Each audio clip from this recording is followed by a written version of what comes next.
सरकार जल्दी ही online gaming platforms जैसे कि dream 11, games 24x7, WinZO etcetera को रेगुलेट करेगी, इन्हें रिपोर्टिंग एंटिटीज बना के under the prevention of money laundering act 2002।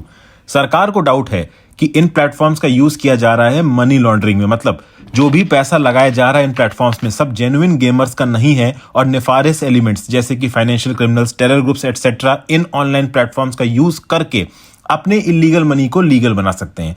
तो इस प्रपोजल के अप्रूवल के बाद गेमिंग प्लेटफॉर्म्स को सारे क्लाइंट ट्रांजैक्शंस की डिटेल फाइनेंशियल इंटेलिजेंस यूनिट को प्रोवाइड करनी होगी, जिससे सारे सस्पिशियस ट्रांजैक्शंस गवर्नमेंट एजेंसीज के रडार में आ जाएंगे।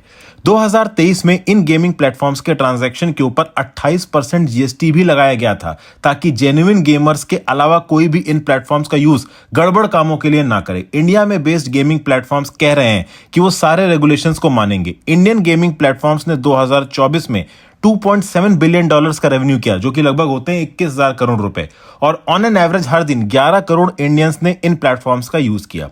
बट रियल प्रॉब्लम यह है कि ऑफशोर बेटिंग और गैम्बलिंग एप्स इस एरिया को डोमिनेट करती हैं, मतलब ये एप्स देश के बाहर से रन हो रही हैं। इंडस्ट्री एस्टिमेट्स के हिसाब से इंडिया से बाहर बेस्ड इन एप्स में 25 से 30 बिलियन डॉलर सर्कुलेट कर रहे हैं, और इस पैसे पे ना कोई जीएसटी भर रहा है और ना ही ये एप्स पीएमएलए के अंडर कोई रिपोर्टिंग करेंगी इंडियन गवर्नमेंट को। इंडियन गवर्नमेंट भी कोशिश कर रही है ऐसी ऑफशोर एप्स को रोकने की। Directorate general of GST intelligence DGGI ने ऐसे 1400 लिंक्स और साइट्स को बैन किया है, बट बैन करने से कुछ मिनट्स के अंदर ही एक नया लिंक जनरेट हो जाता है इन्हें एक्सेस करने के लिए।